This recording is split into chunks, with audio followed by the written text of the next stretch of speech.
para 1966. Hotel Cadoro. O que deixou saudades, diga-se de passagem, muita gente, né? E muita gente, principalmente pelo restaurante, né, que era extremamente conhecido. Marcou a época, foi um símbolo de São Paulo, o restaurante do Cadoro, né? Poucos sabem que esse foi o segundo Hotel Cadoro, né? Houve um primeiro Hotel Cadoro dos anos 50, pequeno, na região central também, e depois, em 66, já na época que havia os empréstimos, os financiamentos da Embratur, esse hotel foi construído. Esse hotel hoje se encontra em renovação, parte dele foi destruído para a construção de um prédio de escritórios pela incorporadora Brookfield, e parte dele vai ser retrofitado e transformado em hotel novamente. Esse é um primeiro sinal, ou alguns dos primeiros sinais, de que a hotelaria do centro começa a retornar, começa a ser viável novamente. Então vai ter 100 quartos de hotel quando ficar pronto esse novo projeto. Próxima slide, Henrique, por favor. Olha, o Mina Barreto falou aí do Hilton, que ele sente saudades do Hilton. Olha aí, Mina Barreto, tá na tela aí para você ver. 1971, Hilton Hotel também, outro símbolo, outro marco de São Paulo, né? Outro marco. Foi o último grande hotel construído na cidade de São Paulo, no centro da cidade de São Paulo. O próximo hotel de alguma força, de alguma significação construído na cidade nesse período, passou a ser na região da Paulista, para onde as empresas e o setor corporativo, bancário, empresarial se deslocou. Esse hotel foi o primeiro projeto de grandes hotéis de redes americanas que teve no Brasil, e aí teve uma série desses projetos, como o Sheraton no Rio, Intercontinental em São Paulo no Rio, enfim. Mas esse foi o primeiro projeto. É um projetaço, são 380 quartos, apartamentos grandes, e infelizmente a degradação do centro não ajudou um hotel desse porte, que é um hotel muito pesado, é um hotel 5 estrelas, a sobreviver na época da degradação. Hoje faz parte de algum tribunal de justiça? Isso, foi transformado em tribunal de justiça, os apartamentos foram transformados em gabinetes de juiz, as áreas de eventos foram transformadas em salas de audiência. Vamos para o próximo slide, Henrique, por favor. Chegamos em 77 finalmente. Novo Hotel Morumbi, é isso? Esse foi um dos primeiros hotéis que foram construídos fora do eixo central, fora da região central, e o que é mais curioso, ele foi construído bem longe da região central, ele foi construído do outro lado do rio. Foi lá da Ponta do Morumbi, ali, junto ao Marginal Pinheiros, né? Na ocasião foi de uma coragem, de um empreendedorismo a toda prova, porque a maioria dos hotéis, quase todos os hotéis de São Paulo, ficavam na região central. Ou no eixo da Paulista também? Ainda não. Em 76, Nem o isso. primeiro a ir para o eixo da Paulista foi o Cesar Parque, em 76, na Rua Augusta, chegando na Paulista. O segundo foi o Maxud, em 79, já também na São Carlos do Pinhal, perto da Paulista. Esse foi de 77, do outro lado da ponte. Ele passou todos os jardins, toda a região dos jardins, atravessou a ponte, foi de uma... E está aí, foi renovado. Você se deveu a estudos ou simplesmente foi um ato de ser visionário? Naquela ocasião, tanto a rede Holiday Inn americana quanto a rede Novo Hotel, que é o do Grupo Accor, entravam no Brasil com vários projetos. E a rede Novo Hotel acabou instalando esse hotel aí em função de algumas empresas que se instalavam naquela região ao longo do eixo da Marginal. Mas, de qualquer forma, foi uma ação muito corajosa. Mesmo que houvesse algum estudo comprovando viabilidade, foi uma ação muito corajosa. Agora eu vou fazer uma pergunta para você, que é uma curiosidade minha. A gente, pelo mundo afora, né, existem hotéis assim que há 200 anos, 300 anos fazem parte da história, eles não perdem a majestade, né?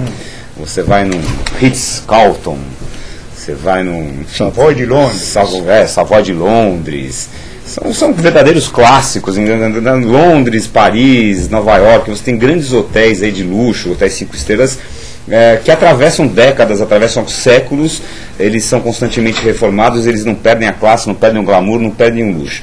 E o que a gente vê aqui em São Paulo é exatamente um pouquinho isso que você mostrou aí ao longo desses slides, ou seja, um determinado hotel ele se transforma num símbolo do luxo, do glamour da cidade durante 10 ou 20 anos e depois ele decai. Aí ele é substituído por outro e assim a gente vai acompanhando. A gente viu aí o exemplo que isso que eu me lembro agora, eu vou falar assim desde que da minha memória, né? O Cadoro, por exemplo, né? Desde que eu me conheço, o Cadoro era o símbolo máximo de luxo, de ostentação. Aí depois teve aquele próximo à Paulista ali na Alameda, paralelo à Paulista, o Crown Plaza? Não, paralelo à Paulista. Maxud Plaza, por exemplo, que era também um hotel luxuosíssimo.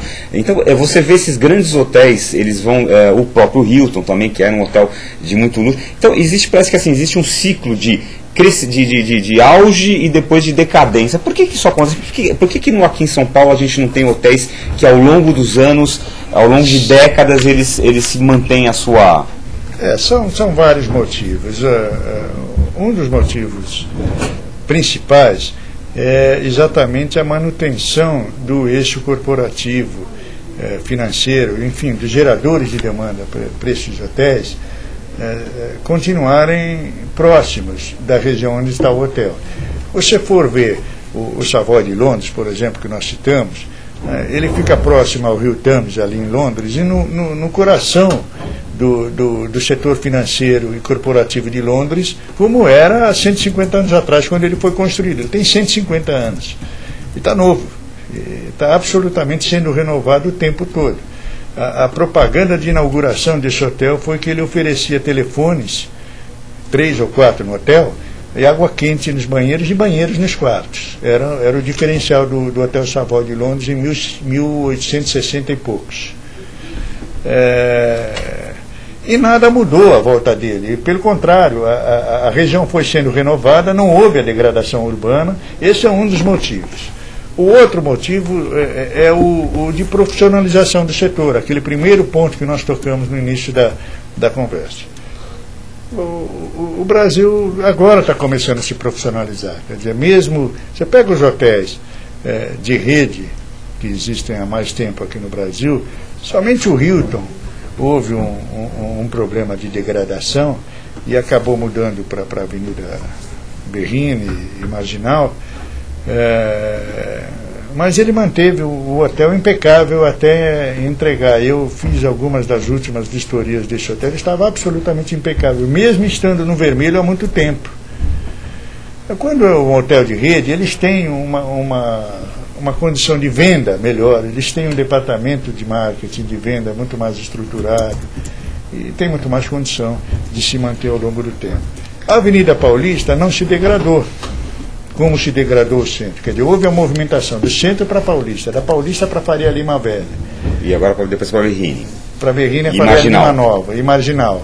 A Paulista não se degradou, tanto é que os prédios corporativos na Paulista continuam com uma taxa de vacância baixíssima, aumentou o valor dos aluguéis dos prédios mais novos da Paulista, inclusive acima dos valores praticados na Berrini em alguns casos, e os hotéis continuam saudáveis, lá o Renaissance, o Intercontinental, o Sheraton, o antigo Sheraton, que hoje é o Tivoli, onde é o Mufarrege, o Maxud, na minha opinião, é um problema de gestão. É um problema de gestão. Os hotéis que estão na mão das redes hoteleiras internacionais vão muito bem.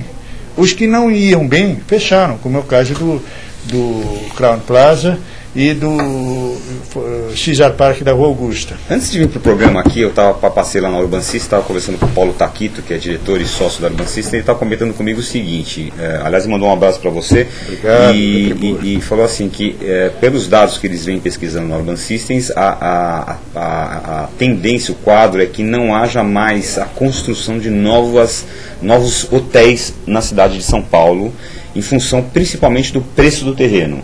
Ou seja, o preço do terreno faria com que a conta de se construir um novo hotel em São Paulo não fechasse mais. Perfeito. A tendência é o retrofit, a partir de agora, das unidades já existentes? Muito bem observado. Também, o Paulo falou certinho. Aliás, Paulo, um abração para você também. Espero vê-lo no evento logo mais. ele, de fato, não é interessante. Mesmo com os terrenos caros, é muito mais interessante, nos pontos mais nobres da cidade, se construir prédio escritório e prédio de apartamentos, ao invés de hotéis. É mais negócio como produto.